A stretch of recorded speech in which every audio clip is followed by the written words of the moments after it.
Good morning, everyone. Welcome to day 2 of our conference. I'm really excited to welcome you all back. This morning, we got to start off with a series of poster presentations. We were, of course, planning to do this in the open air of the Athenaeum, and we couldn't because of the Caltech impact on the by the Eaton fires. And I'm just really grateful for the admins who worked so carefully with us to make sure we could still have this session. So I want to say, a special thank you to Leslie and Sabrina and Michelle. So we're going to go really quickly to start the meeting today. We're going to go through posters in 5-minute presentations. And as we do that, I'm going to ask you to both include questions in Q&A and in the chat. Poster presenters, if you see a question that you can answer, you're welcome to do so as your colleagues are presenting. And otherwise, I will aggregate the questions and we'll have a little bit of time for Q&A at the end. So thank you for your attendance this morning. And with no further ado, I present to you Aarushi Kalra with Hate in the Time of Algorithms, Evidence from a Large-Scale Experiment on Online Behavior. Off we go. Hi, thank you so much, Betsy. I also wanted to thank both Betsy and Mike for this wonderful program. I've learned a lot over the last day, and I also especially wanted to thank Sabrina, who's been very patient with all my questions, despite being in the middle of what seems like the apocalypse. So yeah, I'm just trying to share my screen here. Great. I'm here to present my paper about social media algorithms and preferences that I study in a large-scale randomized control trial. And in a massive switch of gears from the last day of the workshop, I'm going to be talking about my project, which is based in India. So to dive into this setting and why this is important as we study information and misinformation in various political contexts is because in India, the situation with social media is especially dire, where there have been various calls to violence on social media platforms that have actually led to what we know as mob lynchings or cow lynchings. There is a regulatory framework, but we find that it is very weakly enforced, and in a lot of at a lot of times, these calls to violence are actually backed by the government of India. Why is this still important? India is a poor country where there are lots of issues, but we also have these issues are also very important because 83% of the population actually does use internet and is exposed to various forms of misinformation. 68% of these internet users are actually on social media, making India the second largest market for social media with 600 million users. And for context, in the US, there are about 300 million users on social media platforms. So I study this topic in collaboration with the platform, which is the TikTok substitute in India. And because TikTok is banned in India, these guys have a majority of the market share with about 200 million users on the platform. I'm going to be talking about the algorithm, the personalization algorithm in particular, which depends on past usage and not your social network or not your friends. So in that sense, there are very little spillovers in the social network on account of my intervention that I will just talk about. Most of the content on this platform is actually produced by influencers, and there's very little that's actually being produced by your day-to-day average user. And what happens when someone sees some content they're interested in on the app, they're going to share it to WhatsApp, which is what majority of the Indians use. And as we saw Ross's presentation yesterday, WhatsApp is end-to-end encrypted, making it sort of the cesspool of misinformation and hate speech, especially against minority communities in India. So my main outcome is going to be studying toxicity in social media posts using the text on these pictures that people share oftentimes on the platform. I'm going to be classifying 20 million posts as being toxic or not by using the Perspective API that gives a continuous score between 0 and 1. The way that perspective defines toxicity is as a rude, disrespectful, or unreasonable comment that is likely to make one leave a discussion. Given the importance of anti-minority hate speech in this context, I look at the intersection of both toxic content and political content that is very often being targeted towards the minority communities in India, or in particular the Muslim community in India. So in collaboration with this large social media platform, I conducted an experiment with a total of 8 million users, where the 2 million are treated. And essentially in the treatment group, I turn off the recommendation algorithm. And instead of the usual personalized recommendation, the treated then are exposed to a random set of content that is being picked randomly from the corpus of content.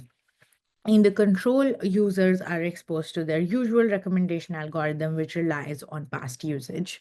Out of these 8 million, I specifically look at administrative platform outcomes of about 250,000 users who are viewing and posting in the language Hindi out, and there are 14 other languages on the platform, all regional Indian languages. And then I also look at a sample of active users that have, say, about 200 million, 200 baseline views. The experiment took place in February of 2 years ago, February of 2023, and the baseline period is December 2022. At the end of the intervention period, which was December of 2023, I also conducted a survey with more than 8,000 users in the post period, which was January and February of 2024. So most of the results are going to follow this format. So I wanted to spend some time on it. By design of the experiment, that is, we're throwing random content at people. The treatment is going to be different for different people.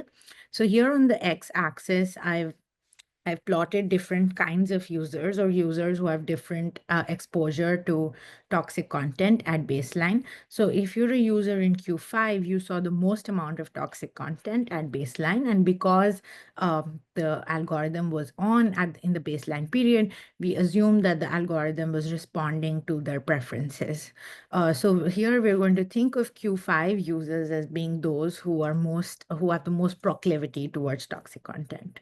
On the other hand, if you're someone at Q1, in Q1, the algorithm learns that you don't really like toxic content all that much, and therefore does not show you as much toxic content, and therefore the baseline exposure of this group in Q1 is the lowest. So now if you're in the control group, then your exposure to toxic content is going to be positively correlated with your baseline exposure to toxic content. So if you're someone in Q1, you're going to see the least amount of toxic content during the intervention period if you're in the control group. But if you're in Q5, you're going to see the most amount of toxic content during the intervention period, because the algorithm essentially relies on what you've revealed to be your preferences. However, if you're in the treatment group, basically, irrespective of which quantile you belong to, all these users are going to see exactly the same amount of toxic content, just because it's being randomly picked all content is being randomly picked from the entire corpus of content. So the probability with which a user in Q4 is exposed to toxic content is almost the same as the probability with which someone in Q2 is going to view toxic content if they're treated. And then we look at the treatment effects in this panel of the graph, where we basically take the difference between treatment and control in the percentage of toxic posts that are viewed, in order to see that users in Q1 who actually did not see any toxic content at baseline, if they're treated, are actually going to see more toxic content, whereas someone in Q5 who saw a lot of toxic content, or who was used to seeing a lot of toxic content at baseline, is actually going to see a lot less toxic content. So in this sense, we want to be thinking of this intervention as diversification of the feed, as whatever contents one is used to consuming at baseline, they're going to see that's not going to matter if they're treated. The results are organized as four facts. The first fact was this difference in treatment intensity that we just saw. The second fact is that there is a change in overall usage on the platform, so that usage declines when the personalization is turned off, meaning that there is certain value, there's positive valuation of the algorithm by users. However, what is surprising is that someone in Q5 is actually more likely to reduce the total number of posts that they view of any variety than someone in Q1, whereas Q1 users don't seem to be changing the total amount of platform usage, even though their feed is also being diversified. However, Q5 users seriously seem to be responding to the fact that they're seeing a lot less of the kind of content they're used to seeing. The third fact is that Q1 users are in fact inelastic. We just saw that Q1 users do not reduce the overall amount of platform usage. We also see that even though Q1 users are exposed to a lot more toxic content, if they're treated, they don't really share toxic content by that much more.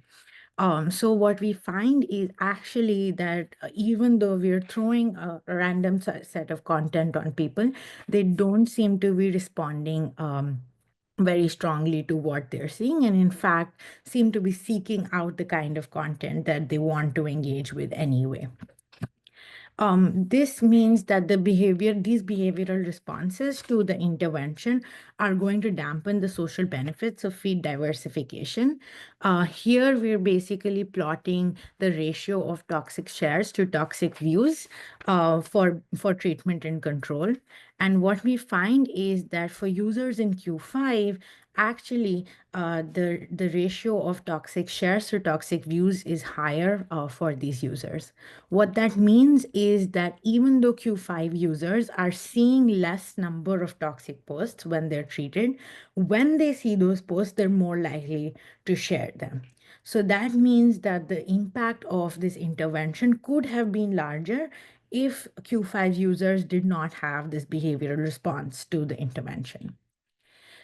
Finally, I just wanted to sort of think about who these users are who are sort of really inelastic or not malleable to this intervention of changed exposure.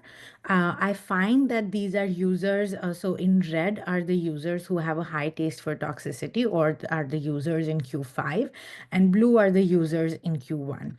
I find that users who have a higher taste for toxicity are more likely to be male, and they're also more likely to be older users. I also find that these are users who have been using the platform for a longer period of time than users who are not engaged with toxic content as much.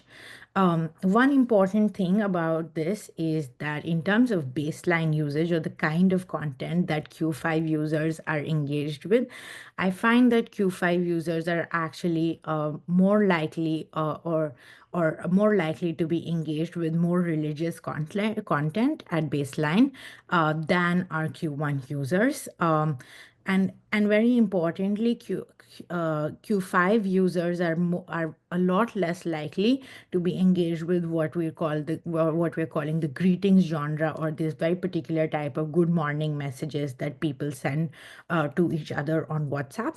The reason that this is important is that the platform that I partner with is the go-to place for people's to quench people's appetite for good morning messages.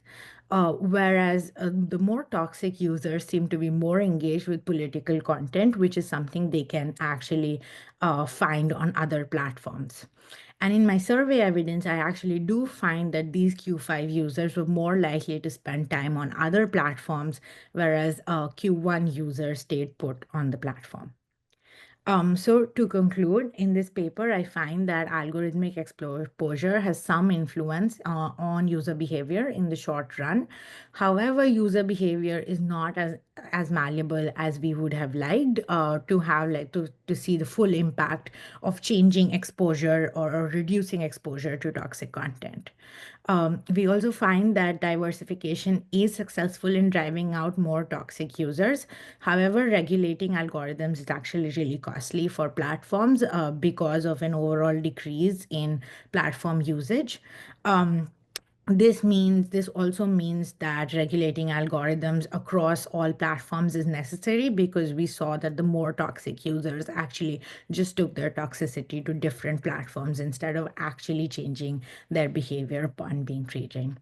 Thank you so much. Thank you. All right, next we have Cassandra Tai with elected officials, online sharing of misinformation, institutional and ideological checks.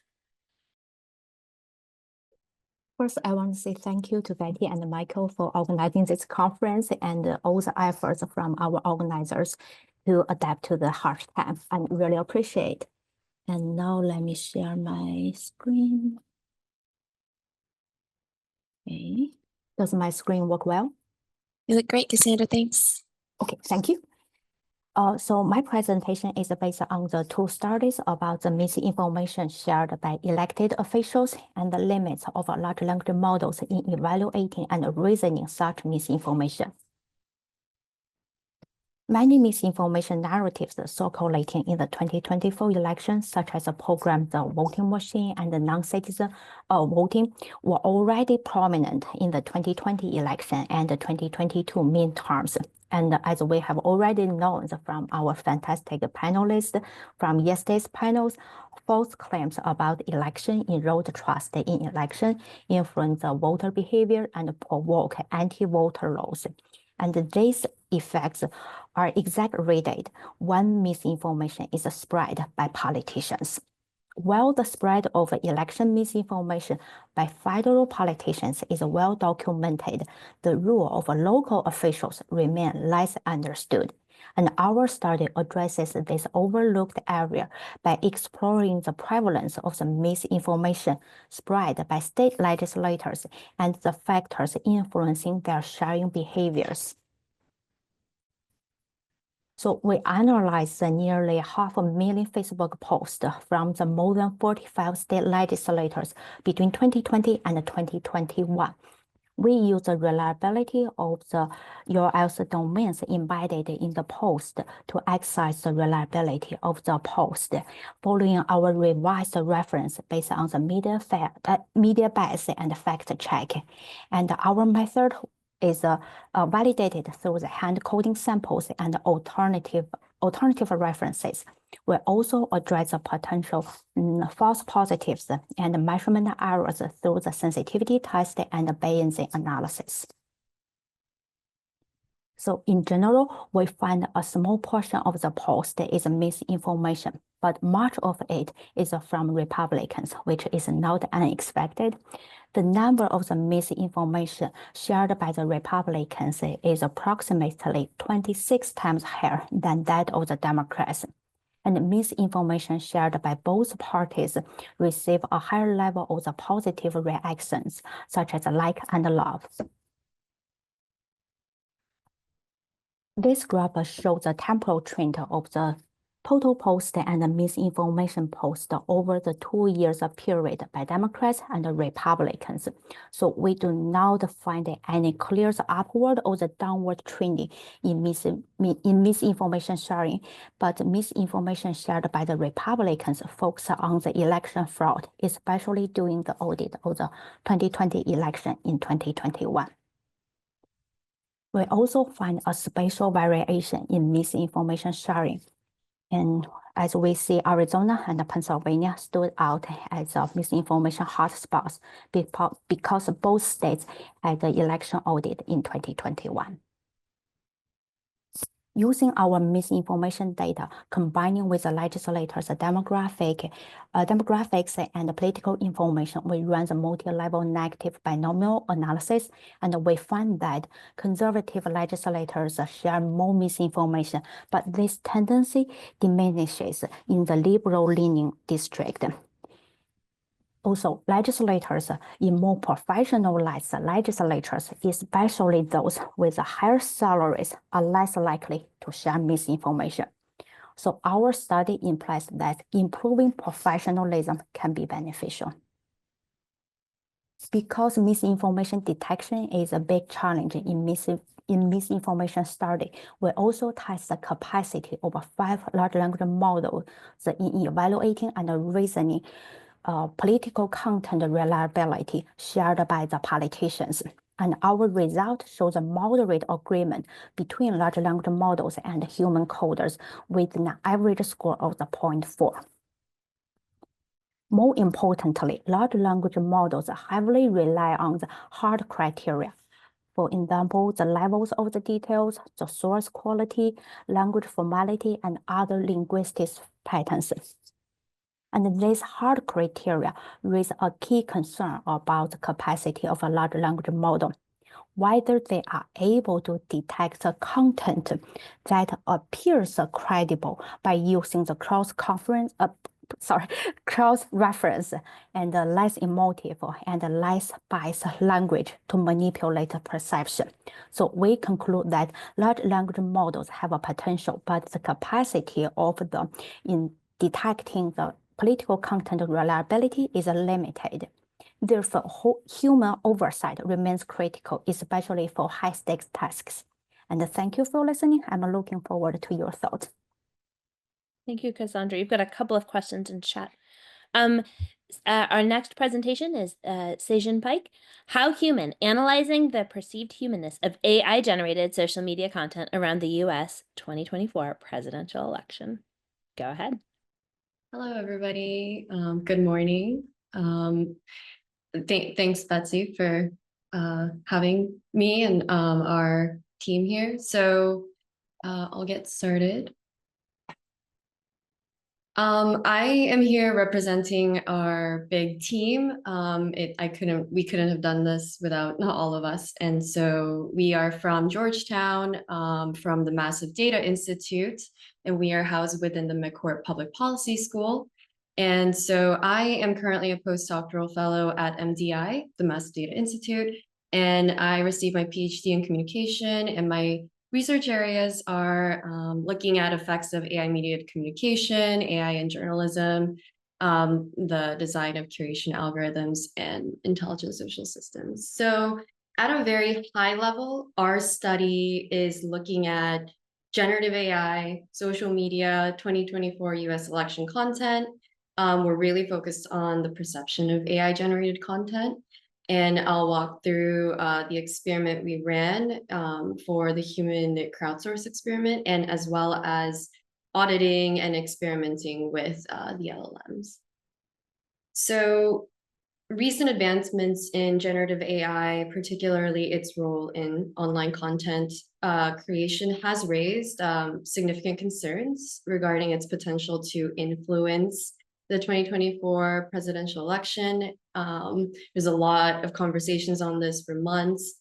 And so but afterwards, the overall impact of AI generated content on voter behavior was possibly likely minimal and mostly still uncertain.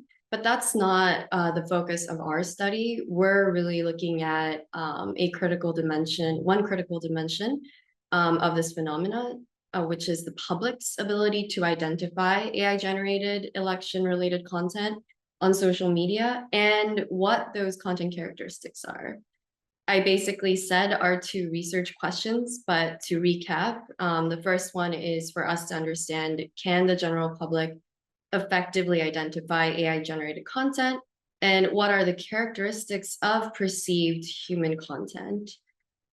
So I'm not going to walk through the details of this just due to time, but at a very high level, we collected social media posts, as we call it, in the wild on X and YouTube.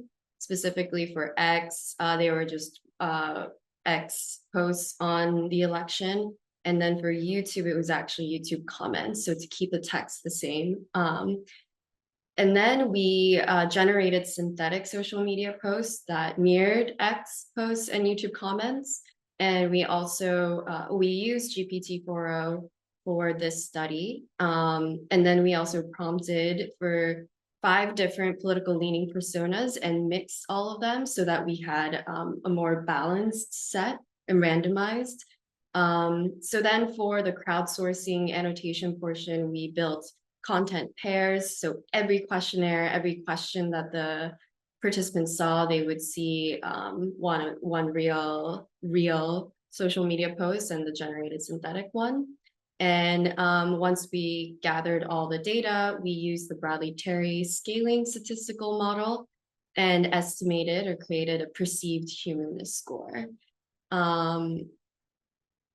So two major findings I want to talk to you, show you guys. The first one is that the participants could generally distinguish between human authored versus AI generated content on both X and YouTube.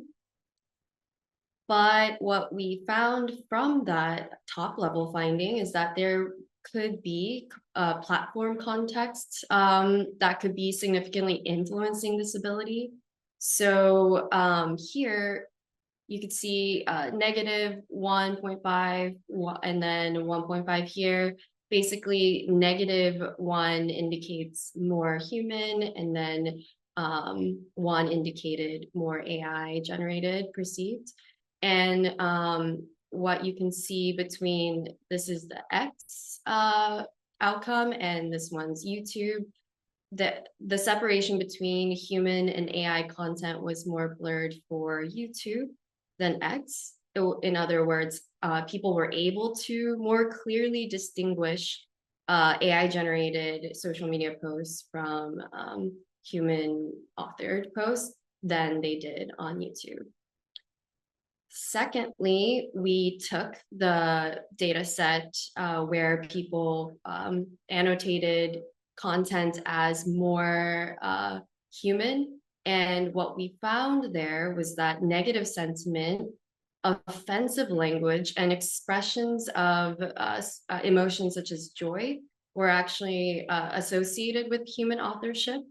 So what this tendency shows is that people are associating negative sentiment with human authorship and could be revealing of an interesting insight about human cognition when people are evaluating text authenticity. So to wrap our findings up, basically to recap, our results show that humans can generally differentiate, at least from the data set that we collected on the US 2024 debate content.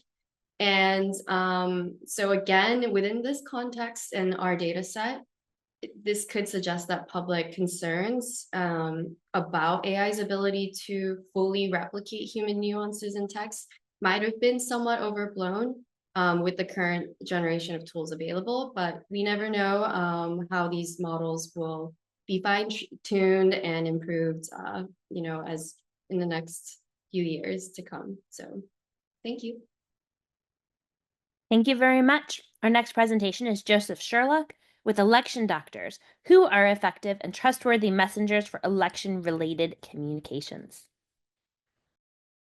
Hey, everybody. Thank you for having me. And look, really sending thoughts over to those affected in LA. Trusting you can see this. You're all set, Joseph. Thank you. Great. Alrighty, so hi everybody. So my name's Joey. I am a behavioral scientist at Duke. I'm actually finishing up a PhD and taking an assistant professor role at King's College London. And I work a lot on election stuff. I find this stuff really interesting and exciting. Okay, so when it comes to election communications generally, but especially communications around misinformation, we, as a field, I think we spend a lot of time thinking about the content, thinking about the message and testing that and scaling what works. But we spend a lot less time thinking about who the message comes from. And so we work a lot with election officials, and there's some interesting received wisdom about who the message should come from, how to structure these sort of public-facing profiles to communicate around elections. But we don't really think about it systematically, and there's not really any experimental work on this. So partnering with the Brennan Center, we ran a few lab studies to get at this. We ran 3, and I'll be talking through those briefly now. Okay, so the first one actually isn't a messenger study, it's a message study. So we take some of the existing misinformation related messaging, that messaging designed to reduce misinformation in the field. So one was around getting people to speak up who were in the middle. One was around accuracy nudges. One was around digital literacy, and one was around pre-bunking. So these are existing ideas, not novel, and we're testing them in a lab study to see which is the most effective one that we can carry forward. So really, it's mostly replication and validation.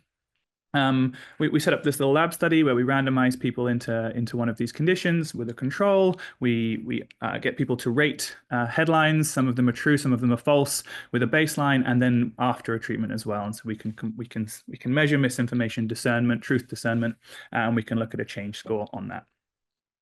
So to not dwell too much on this first study, really the punchline is that the accuracy nudge is the most effective condition. We see that all of the treatments do well relative to a control, which is heartwarming for the field. It suggests that what is being published seems to work.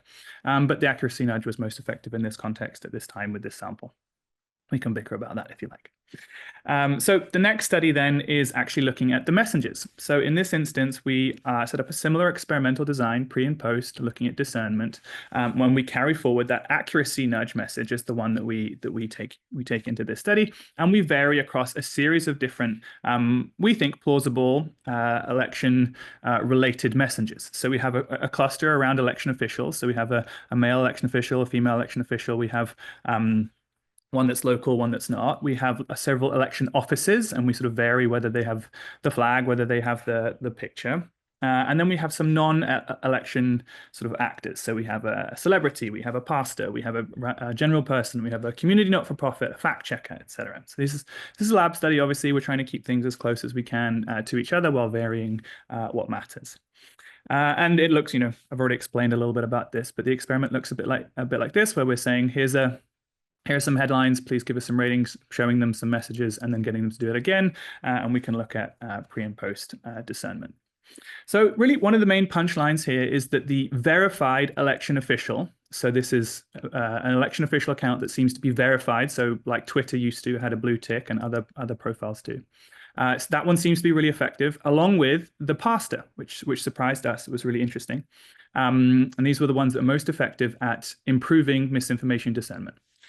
When we look at trust, we see some interesting things. So we see that the local election official with an image, so an image of the person, and the fact checker actually seem to underperform when it comes to a trust outcome relative to self-report. And what I mean by that is we get people at the end to rank what they state their sort of trust is on these different messengers, and then but actually we also test it experimentally, so we can get a sort of stated versus a revealed, and we see that the local page and the fact checker seem to underperform. So people state that they trust them more than is revealed in an experimental context. And for the inverse findings, the ones that overperform relative to their stated trust are the celebrity and the pastor. So it seems like people don't want to admit that they are influenced by these messengers as much as they are, and they want to admit that they are influenced by the fact checker more than they actually are. Very interesting, especially given the sort of latest news around fact checkers that's in the press at the moment with social media. Okay, the last study does a few things, but I'm really going to highlight one of them. In this one, we screen, we try and get more people who are misinformation believers to zoom in on that population, but also we run this in a non-election period. That study 2 was run during an election window, which is where we wanted to study it. This one is actually sort of several months later in a non-election period. The one main thing I want to flag is that we see across the board, and this coefficient sort of speaks to it most, the local male authority does worse in a non-election period broadly, and that's both for trust and for effectiveness. And so if I want to pull this in, last slide here, sort of 3 big punchlines that I want you to take away. One is that the male local election authority and the verified election page as well, so verified through social media. These ones were really effective at increasing misinformation discernment. We see that the local election official page and the verified one are also really effective at increasing trust. So this is, maybe what we would expect, but I still think really interesting. And then the last point here is that these profiles appear to be, so election office profiles appear to be most effective during election periods. So they are actively less effective in a non-election period. And so I think that sort of maybe the step back is when you are sick, you look to your doctor and you trust what they say. When your car breaks down, you look to your mechanic and you trust what they say. During an election period, election window, it seems like the most effective messengers are your election officials, especially when they're verified, and that we look to them in election seasons more so than we do outside of it. Okay, so that's the study. We really wanted to get a field experiment version of this up and running. We couldn't quite manage it. So if you're interested in playing field experiment games with us on something like this, I'd love to chat. Thank you for your time. Great conference so far. Cheers all. I think that was an amazing presentation. All right, our last presentation for this window is going to be presented by student Soroka, titled "It's the Mediated Economy, Stupid."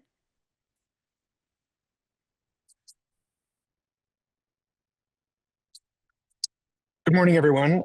Thank you very much to Michael and Betsy for having Chris and I here. We're excited to talk about our work. What I'm going to talk about now is coverage of the economy and public perceptions of the economy leading into the 2024 election. So it's going to overlap a little bit with some of the themes that Lynn touched on yesterday.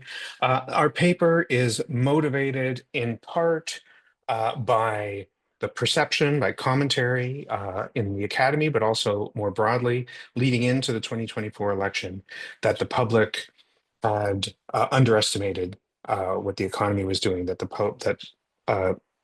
Democratic support was muted by a public sense that the economy was actually doing worse than it was. And our argument is that that probably was not the case. So I'm going to present a four-part argument. It's all on this slide. So our four-part argument is roughly as follows. First, public perceptions actually were relatively steady and, if anything, improving a little bit going into the election. So they weren't wholly negative. Secondly, media coverage and public evaluations are especially responsive to leading indicators. So we're going to show that using just a little taste of data from previously published work. And keeping that in mind, then, it is important that leading economic indicators actually had been trending downwards for 2 years, even as concurrent indicators were steady or improving. Leading indicators were steadily declining. Now, that on its own would explain why we would have tepid economic perceptions going into 2024. People are focused on future economy, and the signals, the indicators of the future economy are going downwards. But it's also the case, and again, we'll give you a taste of past work, that negative change matters more than positive change, where public perceptions of the economy and a whole range of other factors are concerned. So now we have this situation in which not only are leading indicators going downwards while other indicators are holding flat, but those leading indicators are negative, are indicating negative change, whereas the others are not. So there's this compounding of kind of forward-looking perceptions and negatively biased perceptions that leads to kind of muted beliefs about the economy leading into 2024. So I'm going to do each of those four parts very quickly. What you're looking at right now are data from the Michigan survey of consumers, and these are perceptions of business conditions. These lines reflect the proportion saying better minus the proportion saying worse. And what you're looking at here are current perceptions in gray and prospective perceptions in turquoise. And you can see there's a disjuncture when we start the series to right at the end of the pandemic, but for the most part, these two series move in parallel. Prospective perceptions are a little more positive than current perceptions. And most importantly, in 2024, what you see is a slight decline in prospective perceptions in the early months of 2024, and then actually a slow increase leading up to the election. So actually, prospective perceptions were basically neutral going into the election. Now, that makes sense for the following two reasons. First, public perceptions and media coverage tend to respond more to change in leading indicators than to coincident and lagging indicators. So what you're looking at here are plots of coefficients for the impact of changes or levels in lagging, coincident, and leading indicators. In this case, on media sentiment about the economy, where sentiment is a simple sentiment dictionary, and we're using New York Times and Washington Post coverage. And this is drawn from past work, and we see it when we use when we use versions of media that is not sentiment based, and we see it when we use versions of media that's not the New York Times and the Washington Post, when we use television coverage, for instance. It tends to be the case when you include all of these indicators and changes in levels together, that it is leading indicators that matter most, that media coverage and public attitudes are most affected by changes in leading indicators. So let's then look at those leading, coincident, and lagging indicators. This is data from the Conference Board. And what you're looking at here are just the trends and leading, lagging, and coincident indicators of the economy. And we can focus on the kind of blowout on the right-hand side of the screen, where you see from 2022 onwards, although you have increases in lagging indicators and increases in coincident indicators, you have steady decreases in leading indicators of the economy.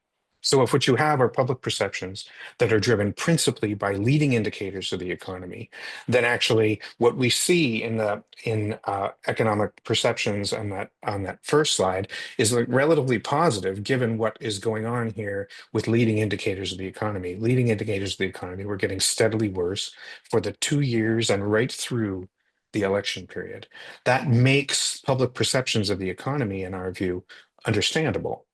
Public perceptions are focused on leading indicators. Public perceptions are also driven more by negative information than by positive information. And we can see that in perceptions, and we can see that in media coverage as well. So here, what you're looking at are plotted coefficients of increases in unemployment versus decreases in unemployment on each of the 6 major networks in the US, using the entire population of television transcripts and a layered dictionary approach in this case to capture increases and decreases in the unemployment rate. And what we see is in every single network, increases in unemployment matter more than decreases in unemployment. Now, some networks produce more accurate coverage, ABC, CBS, NBC. We see relatively high coefficients across the board. Fox and MSNBC, we see much noisier coefficients, as in yeah, I'll leave it at that. We can talk about accuracy if like using this as a kind of indication of accuracy as well.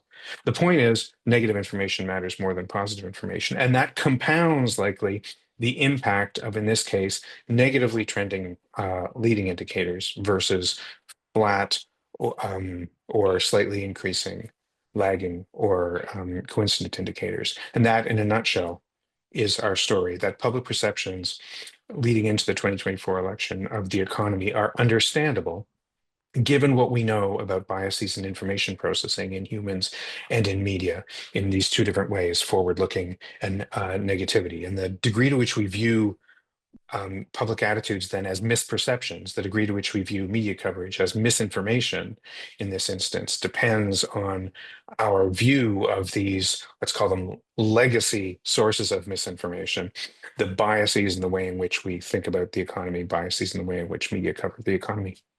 Thanks.